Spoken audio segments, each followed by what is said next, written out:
Alright. Hold on, let me see if. Get more light here.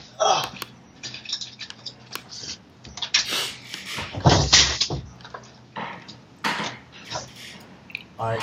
Do you hear me any better now? Yeah, I can hear you better now. Okay, yeah. I have this fucking mic that I use. Oh yeah, I have my mic right here. It's all the way at the bottom. Can you hear me well? Yeah, I hear you. Okay. Yeah, because my mic is like at the bottom. It works well, I guess. So yeah, like you're watching this fucking video, gonna have to put up with my eating sushi. I'm sorry. How much does the sushi cost over there? So let me see in dollars. Like I buy a roll, like the rainbow roll I just bought was like $6. I don't know if it's expensive. How many rolls for $6? Like one roll with like 8 pieces. Oh, okay. 8 pieces for $6. Yeah, but that is not like. That's not. I wouldn't judge that to calculate prices really, because like you could get a meal for $2. You know what I mean? Yeah, because over here the Japanese restaurant is like $12 for like 8 pieces of sushi. Ah, okay. Yeah, and then you could buy like a Philadelphia roll for like $3 or $4. It just depends on the roll. Anyway, we're fucking talking about sushi and we should be talking about dropshipping. So, those of you watching the video, I had 2 videos before with Ty. He's like no one do you have like a picture of your ID or something? Because no one believes you're 17. Because one dude messaged me, he's like, that fucking dude is 30.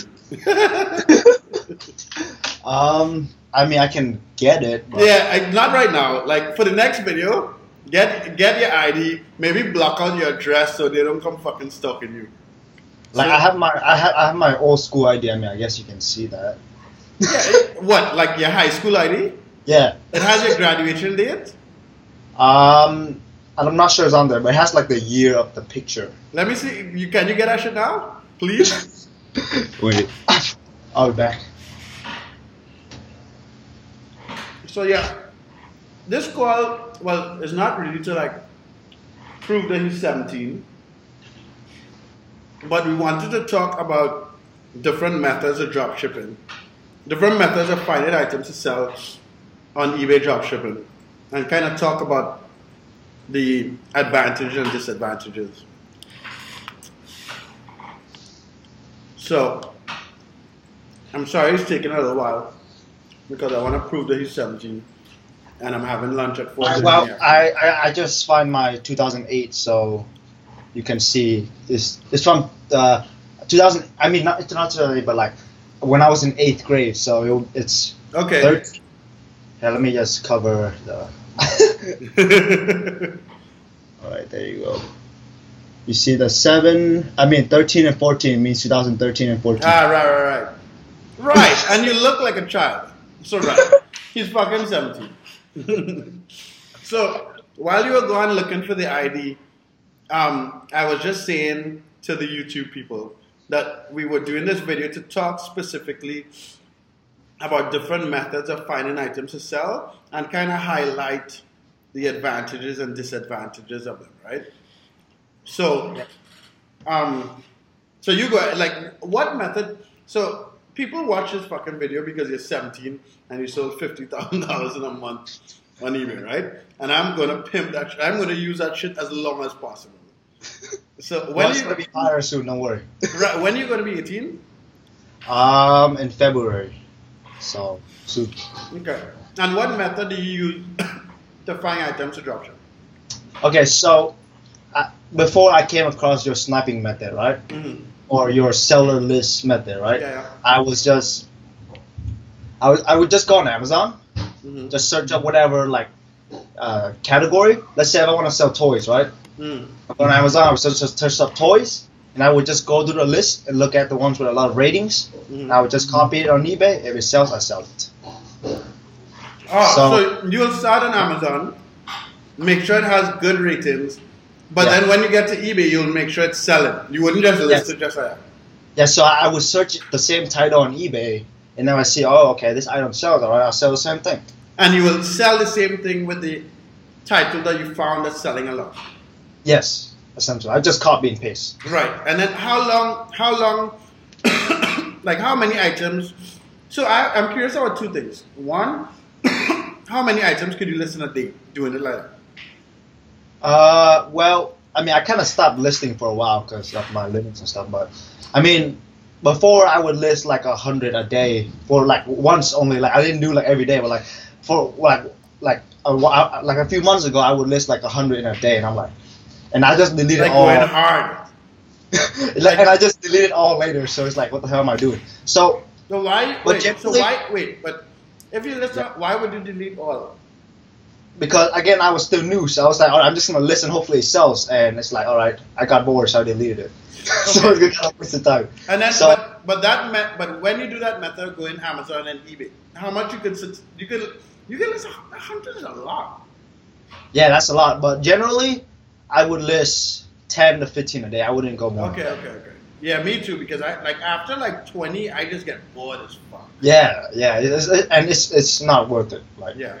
You're better off like optimizing the item or updating stuff on your store. And then,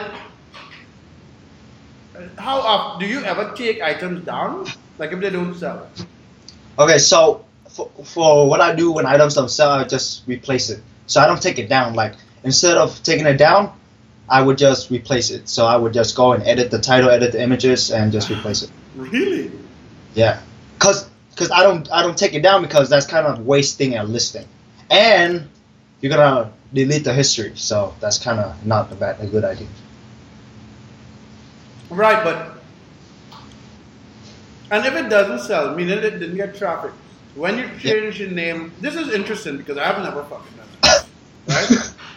So when you change your name and the images and everything, what eBay ranks it over? Like I guess it gets Yes. Ah. So you don't have to take down the listing because if you do, you're gonna waste the listing. I mean, I thought about that, right? But I never bothered to. Okay. So that answers one of my questions because a lot of times I wondered, like, if a listing was dead, I couldn't rank again, and I guess you just answered that fucking question. Like if a listing doesn't sell, you just replace it and it will like reset it again essentially. The negative of that is, like let's say you sell 5 items, 5%, like let's say you sell 5 water bottles in a month, right? And then the next month you don't sell anymore, so you're like, all right, this item doesn't sell anymore, right? So if you were to go and replace that, and you put some like gun or something, the people who bought the water bottle could be like going to their purchase history. And what the fuck? So what? You can explain to them. And, I didn't even think about that. And what? So they're gonna get confused. I've had a lot of buyers complain to me like, oh, yo, I didn't buy this. I bought a $10 stuff. Why is it showing that I bought like a $100 stuff? And it's like, I want my refund. All right, no, you didn't buy that. So you can just explain to them, and it should be good to go. Yeah, I didn't even think about that. That's funny. Okay, but I wanted to. So that is similar to my sniper method in the sense of like, I find. So I start off by finding out the drop shippers and then just steal all the shit that they sell regularly. Right? But so the good thing about your method and my method, right? Like you do this where you go Amazon, so you do research on both places. What I see the way you are doing it is positive, is that by choosing items that already have positive ranking on Amazon, you know you listen quality items, right? Where in my end, I don't even give a fuck about what the ratings are. So that's the advantage. It takes a little more work, but that's good. Yeah.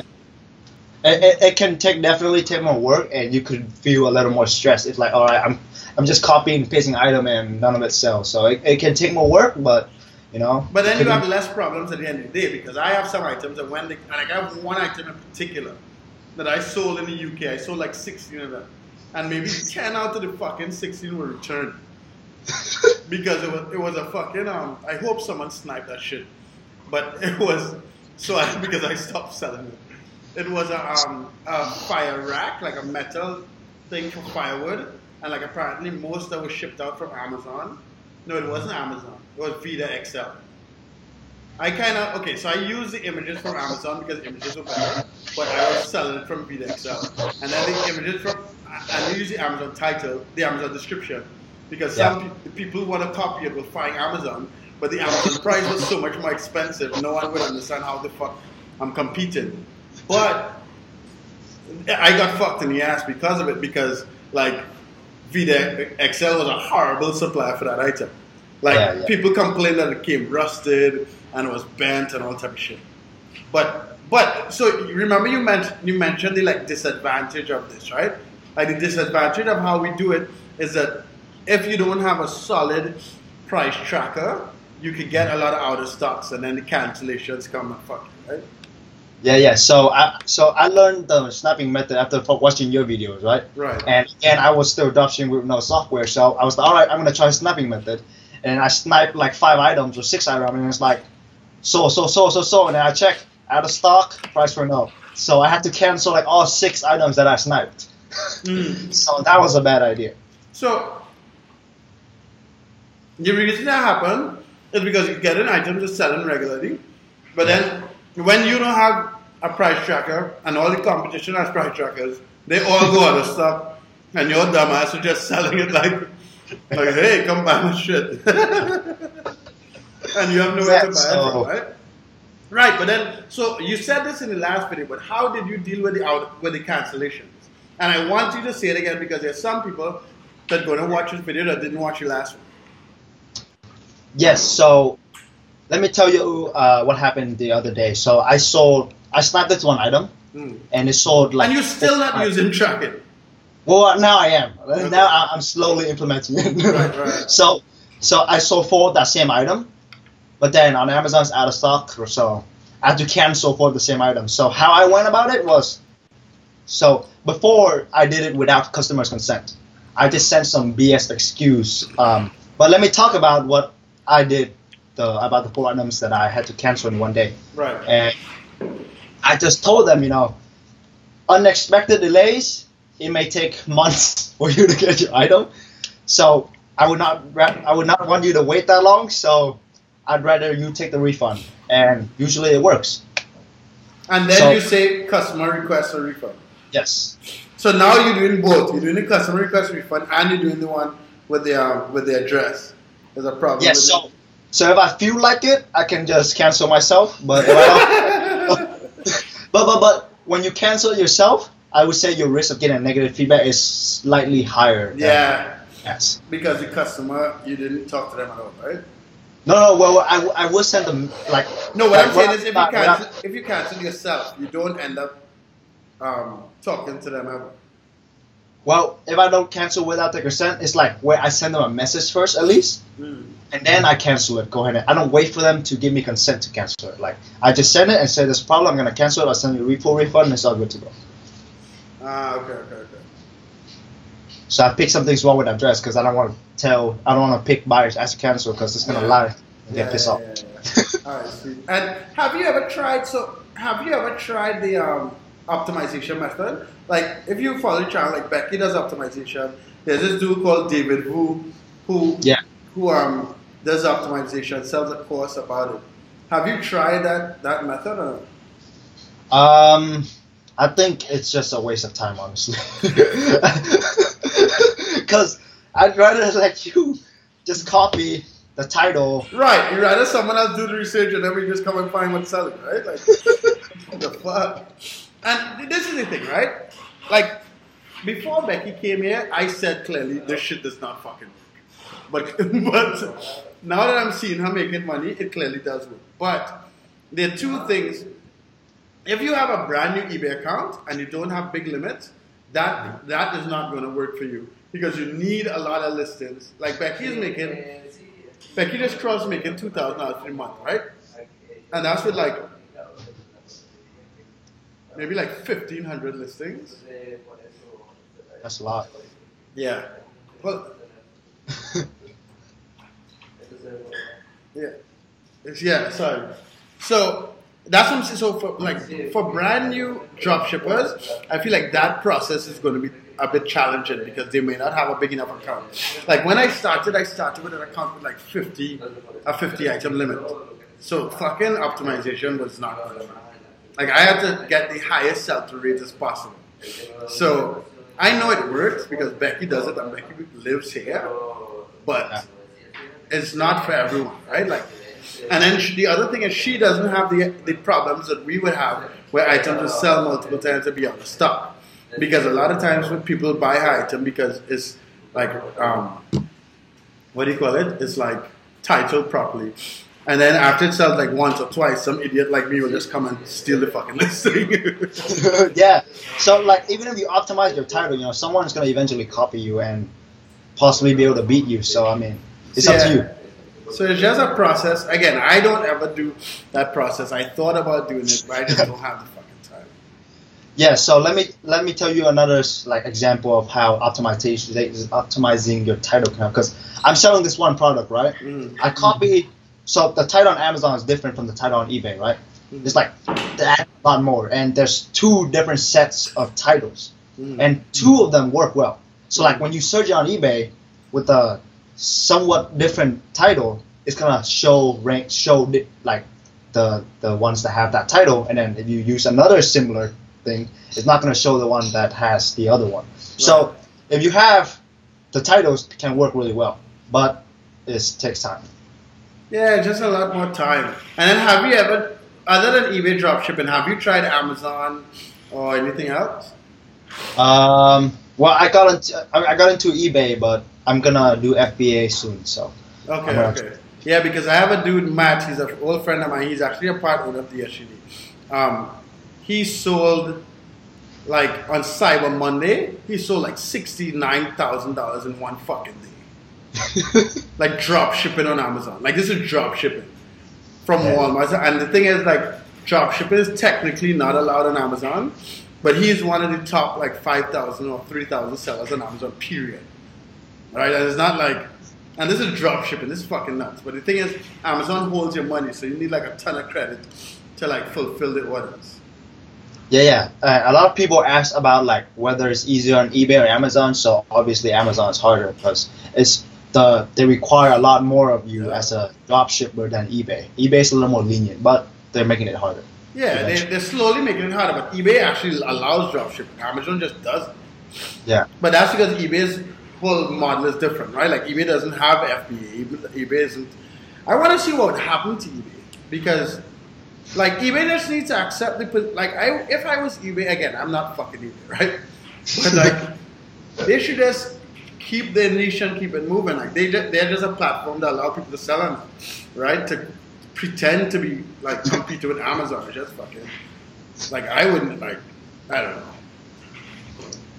So I would recommend people to start thinking about FBA like when you are doing eBay dropshipping, because when you do FBA, you're gonna have more buyers because there's gonna be dropshippers selling your products, and then you also gonna have Amazon people buying your products. So traffic likes time too. So it's kind of stupid to not do FBA. Because you have dropshippers dropshipping your products. Yeah, I need to get it. I've done small, like I bought small lots and shipped it in, but it's not something that I do like full time, right? And didn't you say you're gonna start a fucking YouTube channel? Yeah, but I just ordered the tripod, so I'm gonna get it and then I'm gonna put my phone there and then record with my phone. Okay, but let's. So I only say that because you guys on YouTube who are looking at this video, I'll have the links to Ty's social media, and when he starts his fucking YouTube channel, I will re-edit the descriptions and put the link to his YouTube channel. So if you see this early, you may not see the link to the YouTube channel, but hopefully, like at some in the next 3 or 4 days, the tripod. You bought a tripod from Amazon, right? Yeah. Okay, so it'll be there soon. No buying on eBay. So I'm almost at 100 subscribers. So on the YouTube thing. Yes. Yeah. Well, send me the link now. I'll just put it anyway, even before the videos go. Yeah. Because I already set up the link. I already set up the basic account. I just didn't update it. Yeah. Okay. All right, sweet. All right, thanks, Ty. I don't want to keep you too long, but we almost hit in 20 minutes already. All right. So yeah, thanks for your time, brother. And again, you seem to be online all the time. So whenever you're ready to do another video, I'll just call you. Yeah. Like I've always been sitting on the computer for like my entire life. Like I will play games like all day, like before. I think Becky should do a call with you because she'll ask you a little more sophisticated questions than my dumb ass. Becky's here. Say hi. Hi. All right, cool. Thanks for your time, Ty. Talk to you later. All right. Thanks. See you later. Bye bye.